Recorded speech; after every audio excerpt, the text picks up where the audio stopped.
Rumunský mŕtvy ťah je výborný cvik na hamstringy a sedacie svaly. Umožňuje precítiť zadnú časť stehien v plnom rozsahu pohybu a zároveň buduje silu zadného reťazca. Postavenie môže byť na šírku bokov, respektíve trochu užšie, pričom špičky smerujú rovno dopredu bez rotácie do strán. Činku uchopíme nad hmatom, tesne pred stehnami, ruky máme na šírku ramien. Lopatky stiahneme dole a od seba. Chceme udržať široký chrbát, aby sme predišli preťaženiu trapézov. Stred tela spevníme a hrudník udržíme hore. S nádychom posúvame boky dozadu a činku spúšťame popri stehnách smerom dole. Pohyb vychádza z bedier, nie z kolien. Tie zostávajú mierne pokrčené, ale nemenia svoj uhol. Váhu držíme rovnomerne na celých chodidlách, nesmieme sa preklápať ani na špičky, ani na päty. Činku spustíme len tak nízko, aby sme stále držali chrbát rovný a cítili napnutie v hamstringoch. Po dosiahnutí maximálneho natiahnutia hamstringov sa s výdychom vraciame späť do vzpriamenej polohy. Pohyb vedie pánva, aktívne zapojíme sedacie svaly,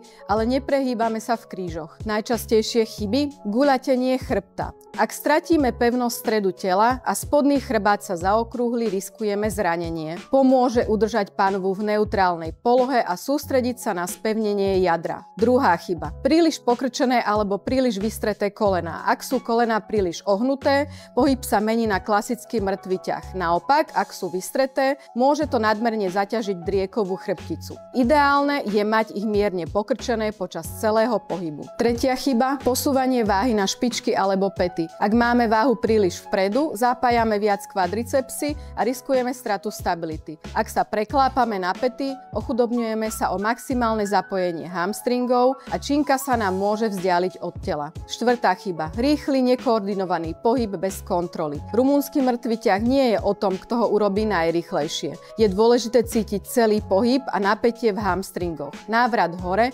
nesmie byť švihový. Musíme sa sústrediť na kontrolovaný pohyb a aktívne zapojenie sedacích svalov. Piata chyba, pretláčanie pánvy dopredu vo vrchnej polohe. Niektorí ľudia majú tendenciu pri dokončení pohybu silno pretlačiť pánvu dopredu, čo vedie k nežiaducemu prehnutiu v driekovej chrbtici. To môže spôsobovať tlak na spodný chrbát a časom viesť k bolestiam alebo k preťaženiu tejto oblasti. Pohyb by mal končiť v neutrálnej pozícii s prirodzeným držaním tela. Ak chcete vedieť viac, klikajte na náš web, veľmi radi vám poradíme.